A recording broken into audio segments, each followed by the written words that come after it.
Hello, my sparkle sisters. I am so excited to be together, and hopefully, we are able to live stream from this crazy Zoom. Y'all know last week I was just like trying to sling up that phone and doing all the things that we're doing. So, any of you all that have mastered this whole process of being able to live stream again, good Lord, I'd love to learn from you.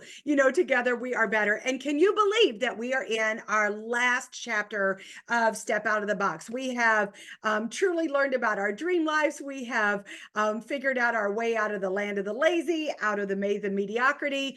We talked about that every day that you get up and you've got three doors, right? Land of the lazy, maze of mediocrity. But we've also got this huge, sparkly door, and that is to excel in the land of excellence. And it's going to take us a couple weeks to get through this. And then many of you all have asked me, what are we doing after that? We're going to start on the book after we finish up this one. I am really excited about working on developing leaders. And so I've not read this. So we're going to read it together.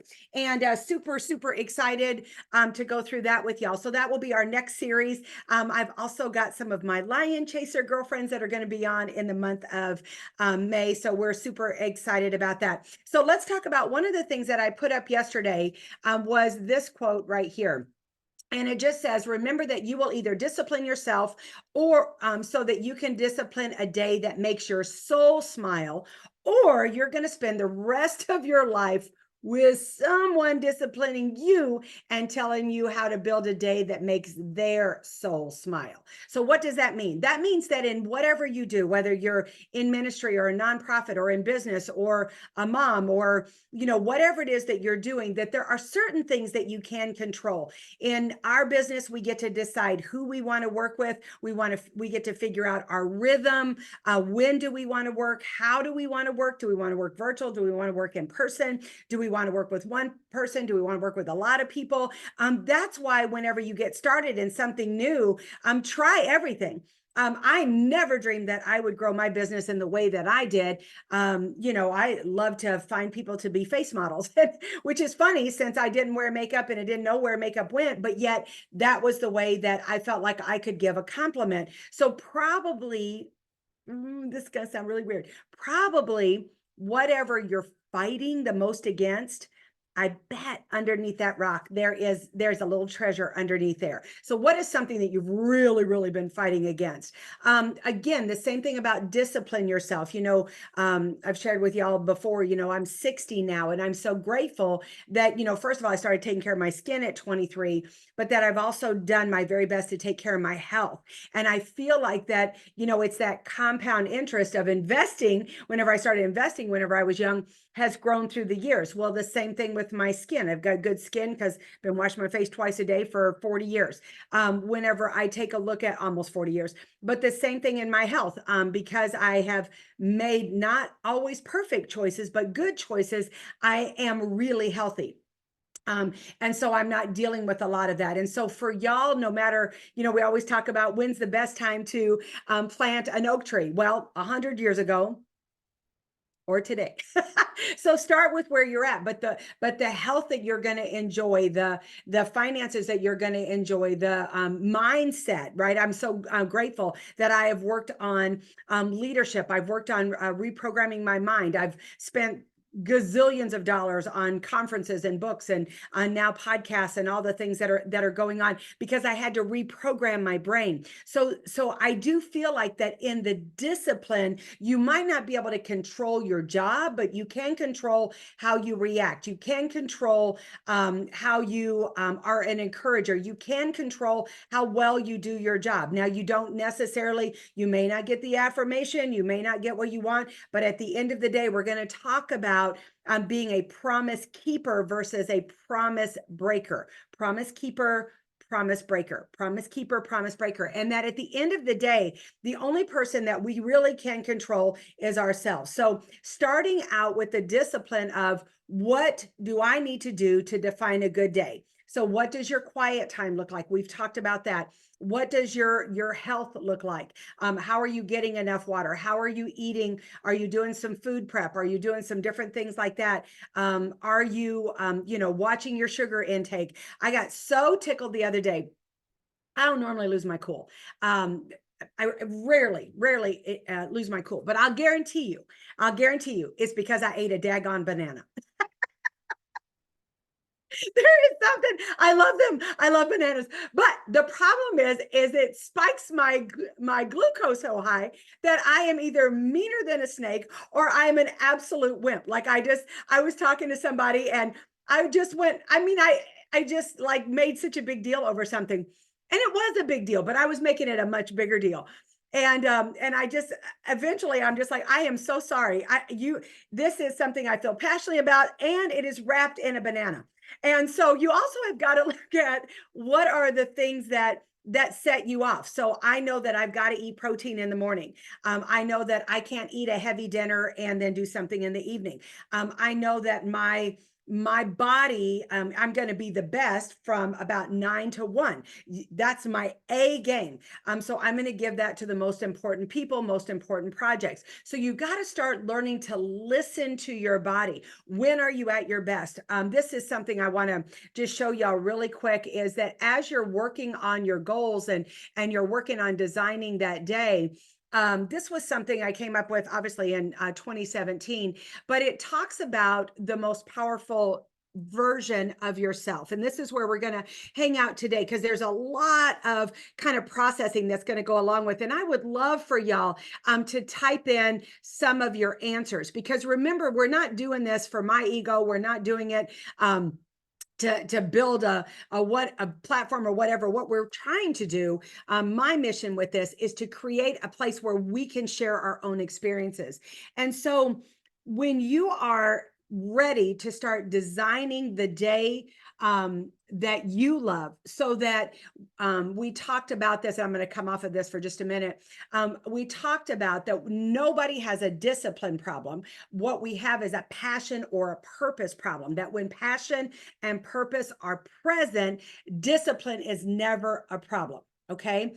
And so sometimes we have to think about I guess this is going to be kind of my quote day, but what do we need to release to have more peace? In order to design your dream life, it starts with a dream day. So we have talked about, what does your quiet time look like? When are you going to work out?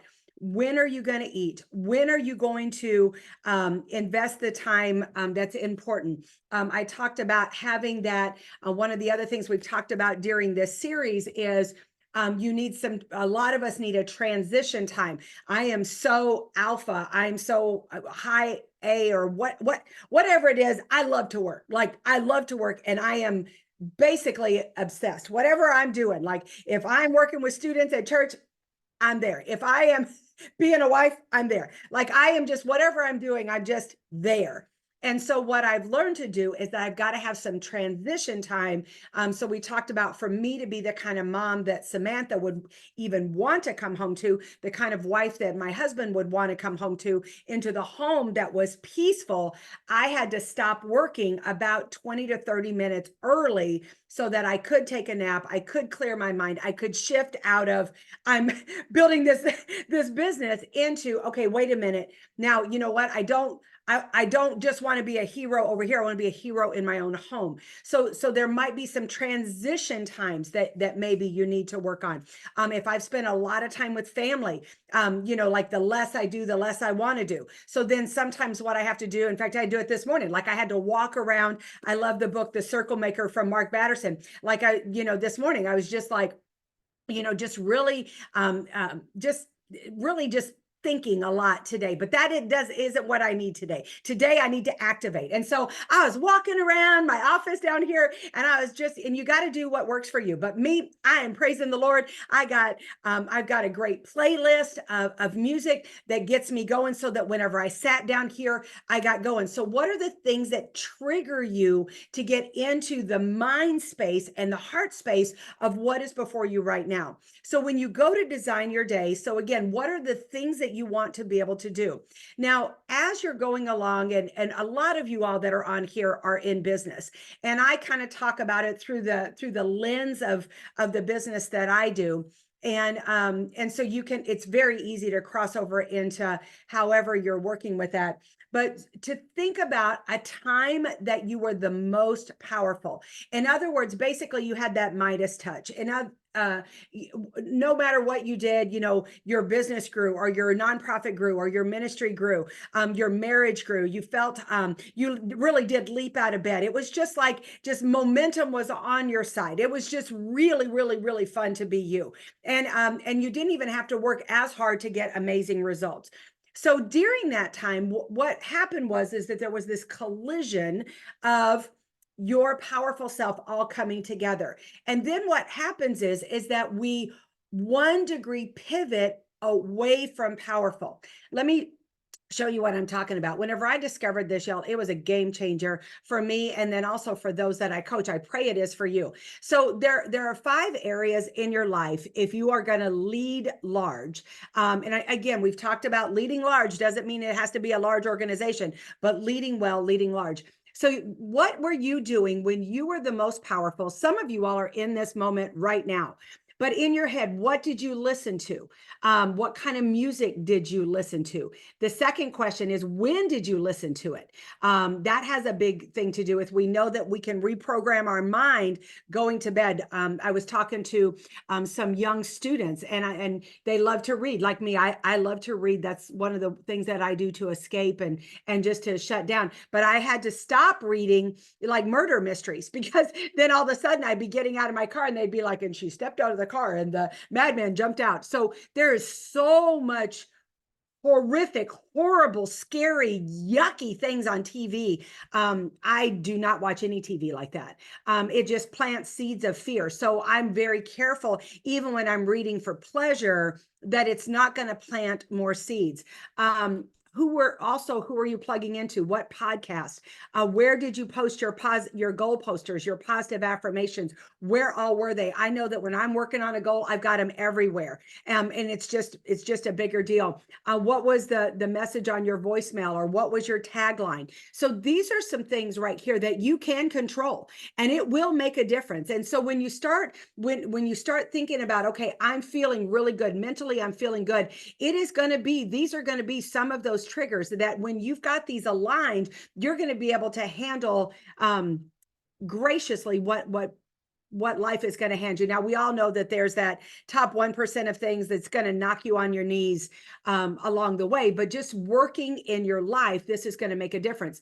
The same thing in your health, where you've got the energy to be able to do what you're called to do. When did you work out? What did you eat? What did your food intake look like? How did you feel in your clothes? What did you snack on? These are things that if you'll start working on that now, it's going to make a difference. So if you will, just start typing in, some of these things that have worked for you. Again, this is a community. This is a village for you to share.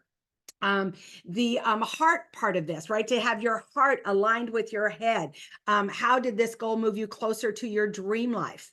In other words, your purpose. So whenever I'm getting together with somebody, there's got to be more to it than a product or a company. It's how does it make them feel? How do I network for them? How do I give the mic away? How do I help them feel better about themselves? So the value in that. How were other people impacted? How did you create that quiet time? How does your family benefit?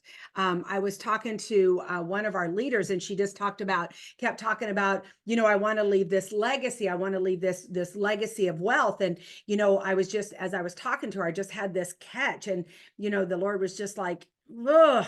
And it was like, well, have you asked them, do they want a legacy of wealth? Is that important to them? Maybe they want a different kind of legacy. Maybe it's in memories. Maybe it's in something else. Maybe it's in some place else. So again, we're really quick to assume what we're leaving our family as a legacy is what they want. It might have been what we want, or maybe what society is telling us. So again, ask your family, what would that look like? How do you, ask yourself, how do you want to be remembered? Your habits, another place to be able to, again, annotate this whenever you're operating in your most powerful self. So you've got this baseline, the same thing like whenever I was dealing with some heart things, right? They came in and they did an EKG, so they know what my baseline is. Whenever I started in my 40s and 50s, I got a baseline of my hormones so that we know what that's like. So this is what this is your baseline for powerful for you, not for anybody else. Your habits. How do you define a good day, a good week, a good month? How do you track your daily STEP? What is that? This is just a chart that I came up with. The original idea from this came from Tammy Craik, who's one of my dearest friends. She's also a national sales director. Hers is a bath. I did a step because everything I do is high heel shoes. But what it is that every day that you find the S is find a way to either save money or debt reduction. Like, where is some place that you could make a better money choice? Every day, there's a different money choice that you can make. Number two, in our business, it's 2 bookings and 10 appointments up. Maybe in your life, it's something going to start with a T. Right? It could be, 10 touches to your staff. It could be 10 touches to a client. It could be anything like that. Just get creative. And when you figure that out, type it in again, so that we're helping each other. The E is emotional, 10 pages of a book or 10 minutes on a podcast. And then something physical, doing something physical, whatever that is. One of the craziest things that I've started doing that has made the biggest difference.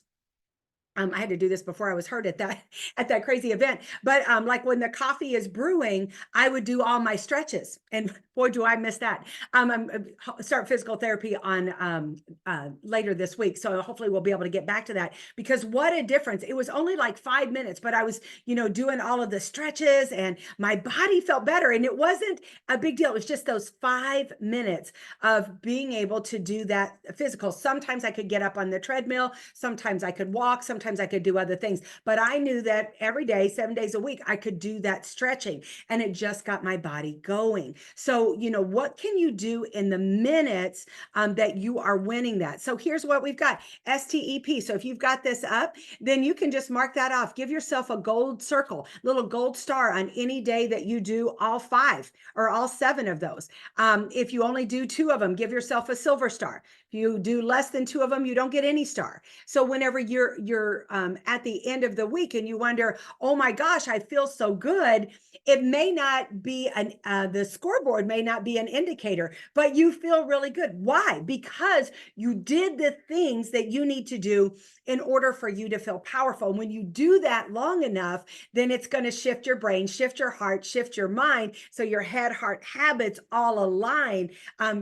People can't say no to you. But also the same thing, you could have a lot going on in your life that is good, but if you're not taking care of your base, right, your foundation, you're still going to feel like crap. And so that's what we want to be able to do. We want to feel like a champion. We don't want to feel like crap. So just getting back here to finish this up. I hope this is helping y'all. And then the other thing is what tracking tools are you using? Accountability is gigantic. You're not going anywhere without being accountable to somebody. If you don't want to be accountable, it's because you don't really want the goal. Because all athletes, we're getting into the Olympics, they've all got accountability. They've got different ones for their head, for their heart, for their habits. They got different people that have to be accountable. Nobody strolls to a goal. You don't just find yourself at the finish line. It is growing, because here's the thing, crossing the finish line is not what is important. It's who you become in the process. And that requires accountability. That's why most people, when they work out, they have a fitness trainer. If you're going to lose weight, you might hire somebody who's a dietitian or somebody that's really good with that. If you want to grow your faith, I go to church and I listen there at crosspoint.tv. If you don't have a good church, crosspoint.tv. I believe Pastor Kevin is one of the most anointed pastors on the planet. But again, I want to be able to learn there, but I'm accountable to some of my girlfriends at church. So again, accountability is big. And then the final thing is help. Are you getting help? If it does not grow your relationship with the Lord, with your immediate family, not your ninth cousin twice removed, your immediate family and the core, your inner circle, like your board of directors in your business or your home, then you know what? Somebody else has got to do it. My housekeeper's here today. I woke up this morning. I was so excited because my house is going to smell like pine sol, and I am not. And that makes me so happy. And we've talked a lot about that, is being able to get enough help. Where do you need help? In your office, where do you need help? I hear people all the time, well, I'm just going to do these goodie bags or write on this whenever I'm watching a movie with my man. Well, that's not fair to your man. It's not, because you're not there with him. You're still working your business. Now, you may not be on the phones or working with people, but you're not giving him your undivided attention. You're not doing that with your kids. Those are the things that you need to learn how to delegate. You got to learn how to delegate in the beginning so that when you're running huge things, that just becomes a habit. My family laughs that I would delegate somebody to breathe for me. Like, I do not have a problem with delegation. I also operate, which is not my nature, but I operate on about a 95%, correct. So if I send out a newsletter, there's probably going to be a couple of mistakes. If I'm doing recognition, we're probably going to miss somebody. Not intentionally, but I cannot live and operate in perfection. Not if I'm going to operate to get to my purpose. You can't have both. You also can't keep help if you're just driving them insane all the time. So again, where are you getting help? I believe that if you would work on these things this week, this is kind of your assignment. And as you think of things, if you'll post these, this will be great. So what do you listen to? The same thing with health, the same with your heart, your habits, and your help. So finding that baseline for yourself, so that when you start to pivot, you'll feel it, you'll know where to go back to versus, oh my gosh, what's wrong with me? Or maybe there's something wrong with my company or something wrong with me. Nope, you just pivoted away in one of these areas and you will feel it. So I am excited for you to design a day that you're going to step right? Savings and debt reduction. Your T, right? For your 10 touches of some sort. Your E, your emotional, input, and P, which is your physical. You're going to do that so that you're going to evaluate, be accountable. And I'm telling you what, y'all, we are going to change the world because together we're too blessed to be stressed, too anointed to be disappointed, too equipped to be whipped. Have an amazing week. See you next week. Bye-bye, y'all.